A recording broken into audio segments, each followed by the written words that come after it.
നമസ്കാരം. ന്യൂസ് കേരള പ്രധാന വാർത്തകളുമായി CK നാസർ കാഞ്ഞങ്ങാട്. ഗാസയിൽ വെടിനിർത്തൽ കരാർ നിലവിൽ വന്നു. ആദ്യം മോചിപ്പിച്ച 3 ബന്ദികളുടെ പട്ടിക ഹമാസ് കൈമാറിയതോടെയാണ് ഇസ്രായേൽ വെടിനിർത്തലിന് തയ്യാറായത്.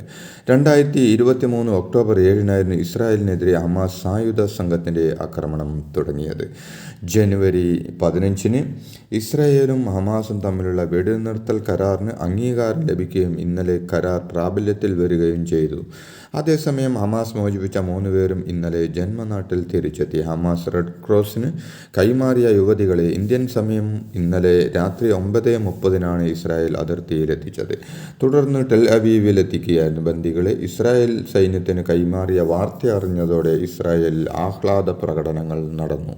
വെടിനിർത്തലിന് പിന്നാലെ തകർന്നടിഞ്ഞ നാട്ടിലേക്ക് പലസ്തീൻകാരുടെ കൂട്ടപ്രവാഹം. തിരിച്ചെത്തിയവർ കൊല്ലപ്പെട്ട ബന്ധുക്കളുടെ കബറിടങ്ങളിൽ പ്രാർത്ഥന നടത്തി. സൈന്യം ഒഴിഞ്ഞുപോയ പട്ടണങ്ങളിൽ കെട്ടിടാവശിഷ്ടങ്ങൾക്കിടയിൽ നഷ്ടമായവർക്ക് വേണ്ടിയുള്ള തിരച്ചിലിലാണ് ചിലർ.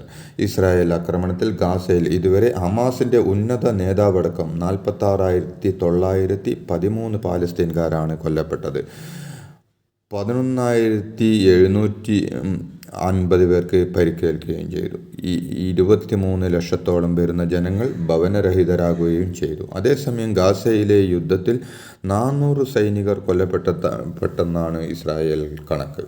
ഡൊണാൾഡ് ട്രംപ് അമേരിക്കയുടെ 47ാമത് പ്രസിഡന്റായി ചുമതലയേൽക്കും. ഇന്ത്യൻ സമയം ഇന്ന് രാത്രി 10:30 സ്ഥാനാരോഹണം.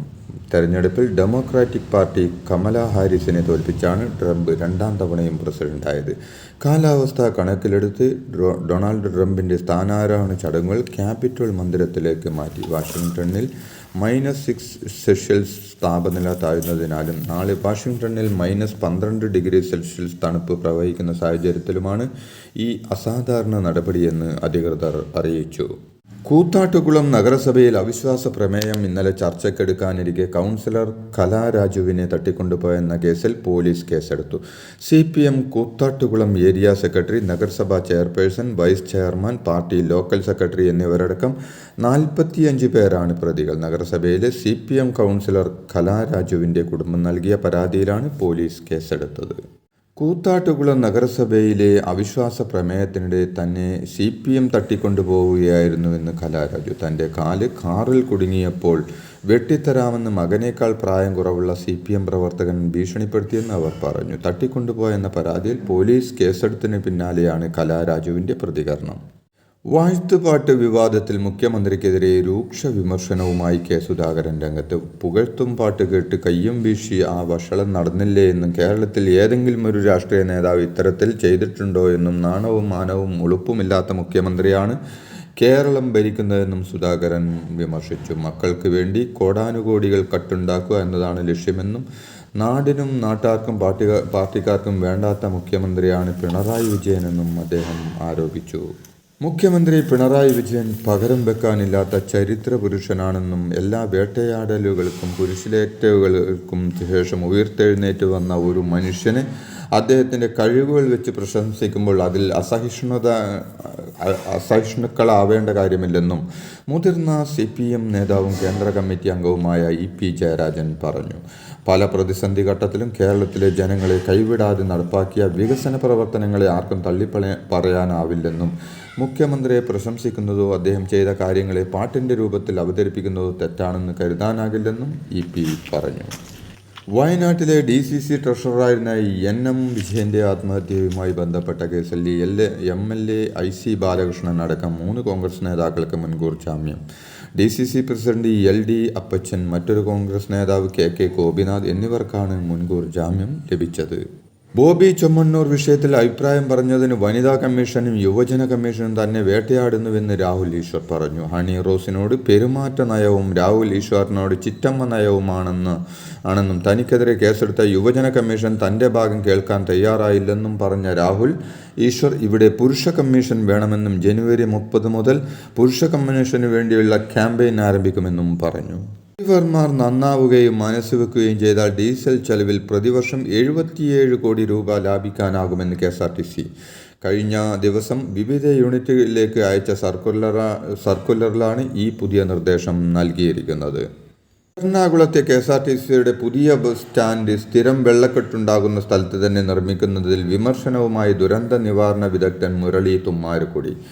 ബസ് സ്റ്റാൻഡ് അവിടെ നിന്നും മാറ്റി കെട്ടിടം നിൽക്കുന്നിടം പൊളിച്ച് ആ സ്ഥലം ഒരു തടാകമാക്കി എറണാകുളത്തെ വെള്ളക്കെട്ട് കുറയ്ക്കാനുള്ള സ്പോഞ്ച് ആക്കണം എന്നാണ് തൻ്റെ അഭിപ്രായമെന്നും, എന്നാൽ ഈ പറയുന്നത് നടക്കും എന്ന് കരുതി പറയുന്നതല്ലെന്നും പറയേണ്ട സമയത്ത് പറഞ്ഞില്ല എന്ന കുറ്റബോധം ഒഴിവാക്കാൻ വേണ്ടി പറയുന്നതാണെന്നും അദ്ദേഹം കുറിച്ചു.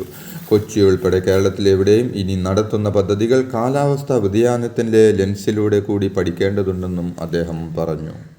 റഷ്യയിൽ കൂലിപ്പട്ടാളത്തിൽ ചേർന്ന മലയാളികൾ കൊല്ലപ്പെട്ട സംഭവത്തിൽ 3 ഏജന്റുമാർ അറസ്റ്റിൽ. വടക്കാഞ്ചേരി പോലീസാണ് 3 ഏജന്റുമാരെ അറസ്റ്റ് ചെയ്തത്.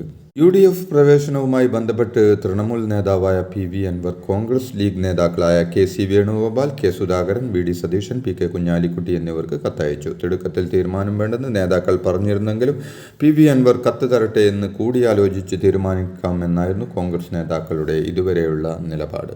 കേരളത്തിന്റെ ദുരന്ത സാധ്യതാ മുന്നറിയിപ്പ് സംവിധാനം കവചം ജനുവരി 21 മുഖ്യമന്ത്രി പിണറായി വിജയൻ നാടിന് സമർപ്പിക്കും. ദേശീയ ചുഴലിക്കാറ്റ് പ്രതിരോധ പദ്ധതിയുടെ ഭാഗമായാണ് കേരള വാർണിംഗ് ക്രിസിറ്റ് ആൻഡ് ഹാഡാൻസ് മാനേജ്മെന്റ് സിസ്റ്റം തയ്യാറാക്കിയത്. ദേശീയ ദുരന്ത നിവാരണ അതോറിറ്റി, ലോകബാങ്ക് എന്നിവയുടെ സഹായത്തോടെ സംസ്ഥാന ദുരന്ത നിവാരണ അതോറിറ്റിയാണ് മുന്നറിയിപ്പ് സംവിധാനം തയ്യാറാക്കിയത്. ആചാര്യൻ ബാബ രാംദേവിനെതിരെ അറസ്റ്റ് വാറന്റ് പുറപ്പെടുവിച്ച് പാലക്കാട് കോടതി. ഫലസിദ്ധി വാഗ്ദാനം ചെയ്ത് ഔഷധ പരസ്യ നിയമം ലംഘിച്ച കേസിൽ Palakkad judicial first class magistrate കോടതി 2 ആണ് രാംദേവിനെതിരെ വാറന്റ് പുറപ്പെടുവിച്ചത്. സംസ്ഥാന ഡ്രഗ്സ് കൺട്രോൾ വിഭാഗം രജിസ്റ്റർ ചെയ്ത കേസിലാണ് നടപടി. വ്യവസായി ബോബി ചമ്മണ്ണൂരിന് കക്കനാട് ജയിലിൽ വഴിവിട്ട സഹായം നൽകിയ സംഭവത്തിൽ നടപടിക്ക് ശുപാർശ. ജയിൽ DIG P അജയകുമാറിനും സൂപ്രണ്ടിനുമെതിരെ ജയിൽ ADGP റിപ്പോർട്ട് നൽകി. ജീവനക്കാരുടെ മൊഴി രേഖപ്പെടുത്തുകയും CCTV ദൃശ്യങ്ങളും രേഖകളും പരിശോധിക്കുകയും ചെയ്ത ശേഷമാണ് ജയിൽ DIGക്കും സൂപ്രണ്ടിനുമെതിരെ നടപടിക്ക് ADGP ശുപാർശ ചെയ്തത്.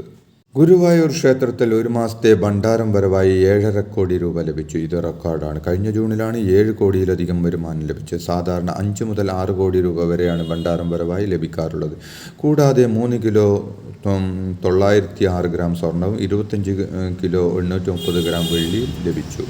കണ്ണൂരിൽ 25 ദിവസം മാത്രം പ്രായമുള്ള കുഞ്ഞിൻ്റെ തുടഭാഗത്ത് സൂചി കഷ്ണം കണ്ടെത്തി. തുടയിൽ പഴുപ്പ് കണ്ടതോടെയാണ് പയ്യന്നൂരിലെ സ്വകാര്യ ആശുപത്രിയിൽ പരിശോധിച്ചപ്പോഴാണ് 3 സെന്റിമീറ്റർ നീളമുള്ള സൂചി കഷ്ണം കണ്ടത്.